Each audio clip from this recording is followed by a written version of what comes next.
மானாமதுரையில் திமுக பிரமுகர் வீட்டில் 1402 மதுபாட்டில்கள் பறிமுதல்.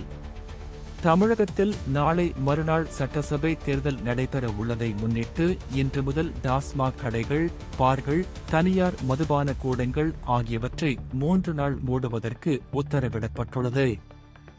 இந்நிலையில் சிவகங்கை மாவட்டம் மானாமதுரை அருகே சீனியப்பா நகரில் திமுக பிரமுகர் சடையப்பன் என்பவரின் வீட்டில் அதிகளவில் மது பாட்டில்கள் பதுக்கி வைத்திருப்பதாக போலீசாருக்கு தகவல் கிடைத்ததைத் தொடர்ந்து மானாமதுரை போலீசார் அவரது வீட்டிற்கு சென்று சோதனை நடத்திய போது வீடு மற்றும் வீட்டிற்கு அருகில் உள்ள பகுதிகளிலும் ஆங்காங்கே சாக்கு மூட்டைகளில் பதுக்கி வைக்கப்பட்டிருந்த 1402க்கும் மேற்பட்ட மது பாட்டில்களை பறிமுதல் செய்து மானாமதுரை காவல் நிலையத்திற்கு கொண்டு வந்தனர்.